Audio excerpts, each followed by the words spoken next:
Mr. International, Mr. International. Let me tell you about this guy I know. Welcome to Mr. International, for the dreamers who feel too much and want way more. I'm a lawyer who hates being a lawyer, and this podcast is my exit plan. Mr. International is a self-help travelogue for empaths, wanderers, and anyone craving freedom from a life that, well, doesn't quite fit. I'm trading courtrooms for countries, burnout for balance, and skepticism for the law of attraction.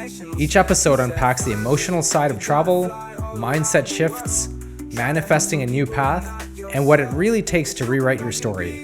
One passport stamp and perspective change at a time. He said, oh my God, it's that easy. Don't tell me. What is up, everybody? Mr. International coming at you from beautiful Siargao, Philippines. Yeah, I'm still here. God, man, I don't know. This is so nice here. This morning I woke up early, went to the beach, took a paddleboard, and just lay down on it and floated around. The water was crystal clear blue, calm like a swimming pool. And yeah, this is what life is supposed to actually be like, not the bullshit of waking up in a rush and being stressed. That's so funny. The girl that works at the front desk at this hotel, she is like incredibly happy all the time. She's chronically happy. She has this energy about her. And I was telling her, I'm like, man, are you ever unhappy? And she's like, no, sir, why would I be unhappy? And I'm like, this crazy part of me, just as a joke, really was telling her, my goal with this trip is to see if I can turn her smile upside down and somehow make her pissed off at some point. But she just thought that was funny too. But energy and positive energy is very electric. It's very magnetic, and it spreads, right? Like just her smiling and being happy, makes me happy, because she just loves being here and what she's doing. So, obviously she's perfect for customer service. And, it's funny, you're living in LA, you kind of like become a bit jaded because you're always on guard. You're in survival mode in a giant garbage dump like that. And, here you kind of still have that built into your DNA a little bit because you're so used to being like that. It's like an abused dog, right? You put that abused dog with a loving family, and for the first couple weeks, if you try to pet the dog, it'll probably flinch because it's so used to being, abused. But, so when you're landing here, I'm like a little bit on guard, just waiting for some jerk to say something or do something dumb, and just, everybody here's in a good mood. So even the tourists, so it kind of just puts you in a great place as well. So anyway, yeah, after that, paddleboarding, I just came back, and, as I've talked about religiously on other podcasts, there's something called time compression syndrome. And it's phenomenal witnessing it again and experiencing it because, back in LA, I wake up and literally before I know it, it's lunch, and I eat lunch and I blink my eyes and it's already 5 p.m. and you wonder where the time goes, where the day goes. And I just remember the other day when I went on this land tour of the island. Although it's called a land tour, you still actually go out in the ocean. I remember I couldn't believe how many things we had done and seen, and all the interaction with the other tourists on my group. And I remember looking at my watch. I'm like, yeah, it's probably like 5. We're going to head home. And it was like 12:30 p.m. And I was like, this is impossible. And it just reaffirmed everything I've known about and been talking about time, how time is just this a perception that changes. Time isn't a fixed unit of measure, although we've reduced it to that, to measure things, right? But 1 minute isn't always 1 minute, right? Just like I've had dreams, and probably you've had dreams, where I've had dreams that are probably 5 years long in that dream, but I've only been actually asleep in this world for, a few hours. And maybe the dream itself was only 5 minutes of this time in this timeline, right? So, you don't want to waste your life on repeat, doing the same effing thing every day. That's why it's so important to get out of your space and to do different things. Okay, I know you're going to say, well, it's not that easy to travel across the globe and do this and that. Fine. Just do something in your own town even, or just get out of your town and stay close by. Jump in a car, walk on a different street. All these little things can really make a huge difference. So anyways, that's not even what the subject matter was today. So today's subject matter is the title of today's podcast is 2 + 2 = 5. And I'm kind of jacking this from a meme I saw on the internet, and they claim Keanu Reeves said it. I don't know if it's true, but the premise remains the same. And that is, I'm at a stage in my life where I don't have any energy nor care to argue with anybody about anything. If you think 2 + 2 = 5, good for you. Go have fun with that. And so that's what today's podcast is about. 2 + 2 = 5. And what that really means is that I want you to get away from controlling and trying to control everybody around you and what they think and how they think. I used to spend so much fucking time and energy of my own, trying to convince people of things when I knew they were wrong about something, and I guess in my own way, I failed because I'm my own version of a know-it-all, obviously, right? We all are. And, somebody would be doing the wrong thing or saying the wrong thing, or I knew they were wrong about something, and I'd be trying to educate them like, no, it's this.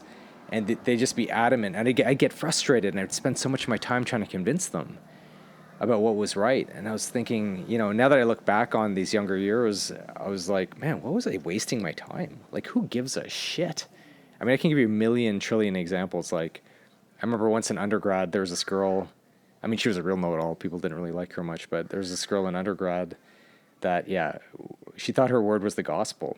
And I guess she didn't know an English word, and that English word is the word endeavor.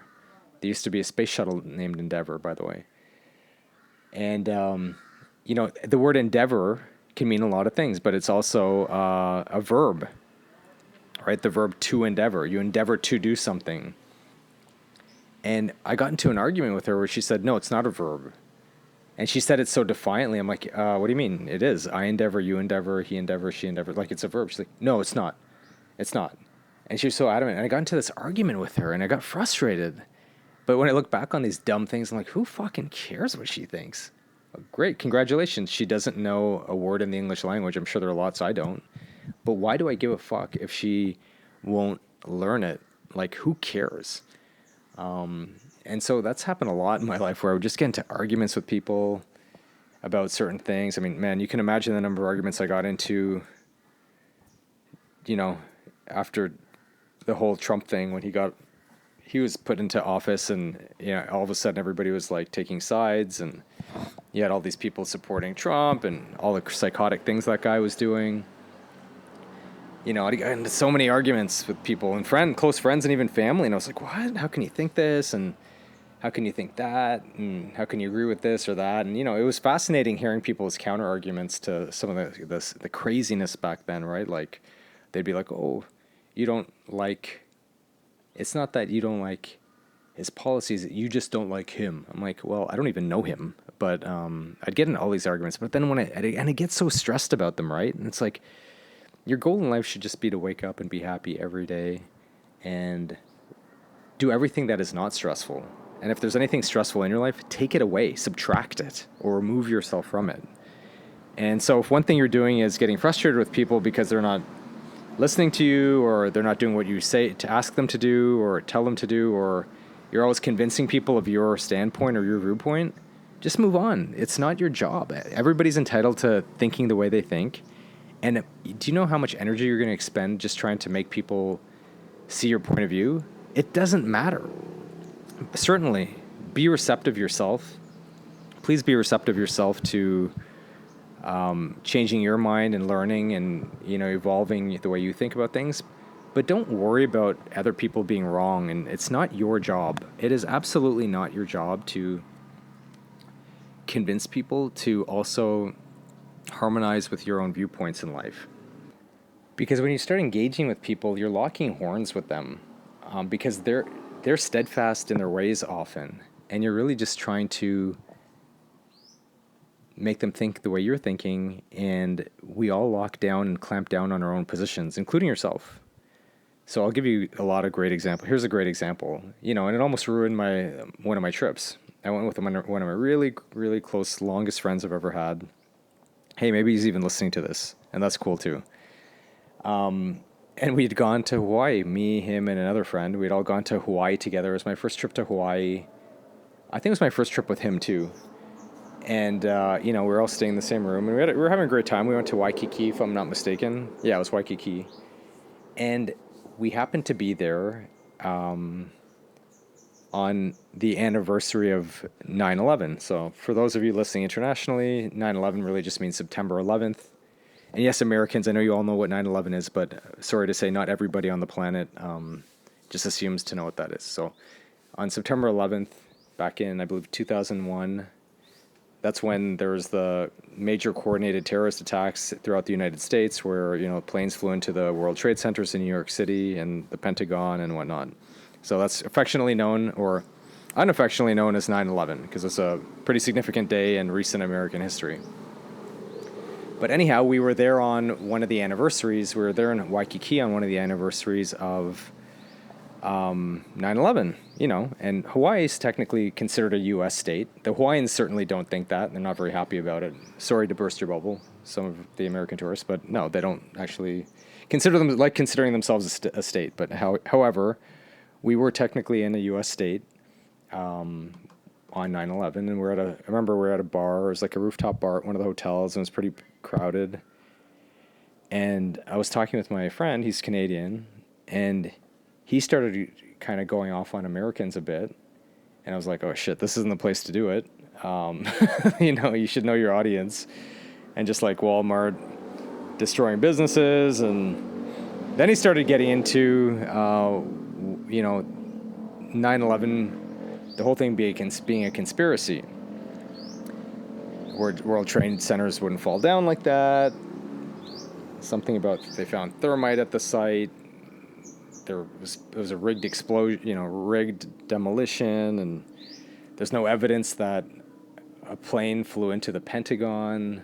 Where's the proof? And it's like, but foolishly, that younger version of me really, like him and I really started going at it. Number one, because I didn't even want to be talking about such things in a bar when you're surrounded by, other Americans on such a sensitive day. Number one, I'm not looking to get into a bar fight or arguments with more strangers. But also because, you just don't want to you're on vacation, why even get into that? But then that's on me. Because when somebody's telling me 2 + 2 = 5, right? You're absolutely right. That's all I needed to say. I should have just, brushed it off my shoulders and let the conversation move on. But, live and learn. So that happy hour went from happy hour to unhappy hour as him and I continued to get more and more heated, and me myself getting more and more frustrated, partly because I was quite surprised that such a good friend of mine who I'd known for so many years, I was kind of seeing this other side to his thinking. And I'm not saying this in a negative way, because probably he was looking at me the same way, thinking, how can Mr. International not see this, what he thinks to be an obvious thing of, this whole thing, 9/11 thing being a conspiracy, and it's all like this rigged thing. So, as you can imagine, things started escalating at the bar. I mean, it didn't help that we were having a drink or two, but we weren't drunk or anything like that. And, the problem when you're arguing with anybody, especially people that their brains are somewhat wired towards the conspiracy side of things. And I have noticed, we're all wired, our brains are all wired in a certain way.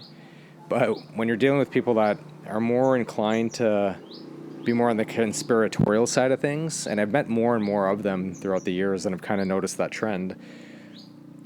The conspiracy mind or wiring of the brain is very, how shall we say, it's very whack-a-mole, meaning if you're familiar with the game of whack-a-mole at the amusement park, it's where, there are a bunch of holes on a board, and the head of a mole, a toy mole will pop up, and you're supposed to hit it with a big mallet or hammer before it goes down again. But as soon as you hit that one down, another one pops up. And so you're supposed to keep hitting these as they pop up. And, the problem with conspiracy theorists And they're definitely one of the type of people you have to just kind of walk away from peacefully. They're definitely the 2 + 2 definitely equals 5 crowd. And I've talked about them before in another podcast I did called tinfoil hat wearers or something like that. But it's a game of whack-a-mole, because when they present their facts to you, or their arguments to support their claim about why they think what they think, as soon as you disprove it emphatically, they just switch to a completely different subject, even though you tangibly obliterated what they said to be completely wrong. They don't even say, oh, okay, I guess I'm wrong, I'm going to change my opinion. They just change the subject. As an example, one of the arguments in our argument, when we were, going at it and getting mad at each other for 9/11 and whether it was real or not, it was obviously real, but you know what I mean, was the beams, the steel I-beams in the building. There's no way they could have just buckled and melted like that from heat. It's made of steel. They're not just going to buckle and the whole building's going to fall down. The problem with that is he hadn't seen something I had seen, which was a National Geographic experiment on the Nat Geo channel, unless that's part of some government, conspiracy too, which it's fucking not, okay? Like, it's not. And they actually did an experiment where they burned, they created a burn pit out in a desert, like in the sand, and they filled it with, I guess, aviation fuel or something that burns to that heat level. In fact, I think it even burned less at a lower temperature, believe it or not. And all they did was they took this pit, set it on fire, and they stretched the same I-beam, the same steel I-beam that's used in construction, the same ones in the World Trade Centers. They actually put one on supports across this burn pit, and they just left it there for a little while. And from what I remember in the experiment, you can probably look it up on YouTube, without even any weight on the I-beam, when it got hot enough, it actually started to sag, and it eventually buckled. So it absolutely proved visually, it completely proved that, sure, just because something's made out of steel doesn't mean it can't get soft from heat and melt and then break. I saw this in grade 10 science class, where I don't know if it was the Golden Gate Bridge, but it was a suspension bridge that looked similar to it, where due to the wind, this same steel suspension bridge started flapping, like it started it started oscillating like a wave pattern, because of the wind. And I mean, when you're looking at the video, I think it's a black and white video. When you look at the video, this bridge, which has pavement on it, in addition to the supporting beams, which are much bigger than, and probably stronger than the World Trade Center beams, these beams are just like flapping around like a wave. Like, you think, how are these things not snapping? But that's why education is such an important thing, isn't it? So when I told my friend about that, I've seen experiments where, of course, these beams can certainly melt. I mean, they were made from heat forming them in the first place. All of a sudden, the argument switched to, oh, well, there's no video of the plane going into the Pentagon. I'm like, but you're arguing about the World Trade Center. Now you're not even addressing my counterpoint. And that's what was even getting me more frustrated. I'm like, you just keep changing the subject every time I shoot down your I show you the flaws in your conspiracy theory or theories. And so, man, the night didn't go well. Like, I for the first time in my life, this is the biggest fight I'd ever gotten to with my friend. Like, I remember we left the bar and I was so jarred. I walked across. I remember we left the bar and I walked across the street and I didn't even want to be near him because I was just so frazzled from the experience. Because I don't go on vacation to argue. I mean, this is why I like going on my solo trips anyway. I don't want to tangle with anybody, but looking back on it, it was really foolish of me, right? I mean, go ahead. Yeah, sure. 9/11 was a big conspiracy. You got it. You enjoy that. Because who really fucking cares? Like, who cares what somebody else thinks? And so, but I want you to just look at the energy and the time. You're on vacation. And if you always come back to your default setting, which is this making me happy? And so at least with me, when I find I tangle with people and I'm trying to convince them, more often than not, it actually makes me quite unhappy, because I find myself so messed up in my own head of like, why the fuck do these people think this way? Like, it's so incredibly wrong. And sure, I'm probably incredibly wrong about shit too, but nobody's really getting frustrated with me thinking a certain way, right? So at the end of the day, you know, you just have to really care about what you think and make sure you know how you got to how you think what you think. But just stop trying to change the world and trying to convince everybody of your point. I'm sure you have these examples, and you know, a lot of it comes down to just this thing of control. And the word control sounds kind of harsh, but we really are trying to just control everybody all the time, right? Somebody doesn't do what we want them to do, oh, we get mad. Oh, why does this person act this way? We get mad. Why does this client call me at 6 a.m., 7 a.m., 8 a.m., and 9 a.m. asking for case updates when he barely signed the retainer a day ago? You get mad. But what you're really mad about is the fact that I can't control them, which is why I've talked about it before. The block feature on your cell phone is one of the greatest modern inventions. I think my block list on my cell phone is longer than my phone directory. So anyway, that's just it. That's today's podcast.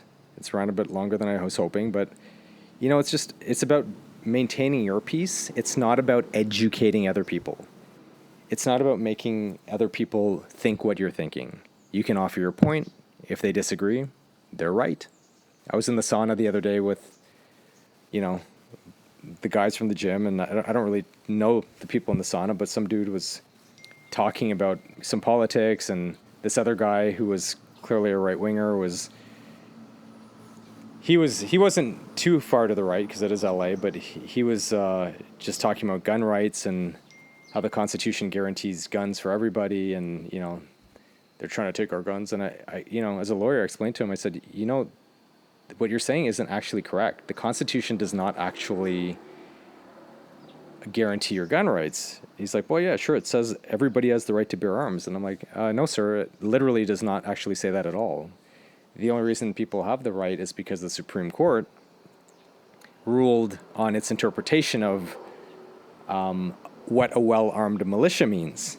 And I said, even that, in my opinion, is a corrupted interpretation, because there's a Federalist paper which actually defines well-armed militia not to be me, you, and your neighbor in single-family homes. A well-armed militia actually means the National Guard.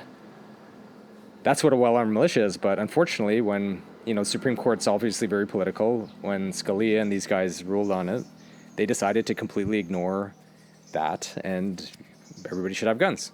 So I was trying to educate the guy on it. Now, to be fair, he was actually receptive and listened. But if he wasn't and he wanted to push back on me, I'm at a stage right now where I'd be like, okay, that's great. You didn't go to law school. You've never studied this shit. So if you believe that the Constitution says this and that's your right, which it's his right, then that's great for you. I'm never going to see you again probably, so who really gives a shit? And what you'll find is your days will get much more peaceful when you're not trying to convince everybody that you're right. So, or more importantly, you're not trying to convince everybody that they're wrong. So next time you meet somebody that says 2 + 2 = 5, give them a round of applause, because they're absolutely right. Okay? That's all my lesson is for today. Just walk away. It's not worth it. You know, be grateful that you have the knowledge you have, and let people think what they have, or think what they want to think. That's it for today, man. Take it easy. You gotta fly all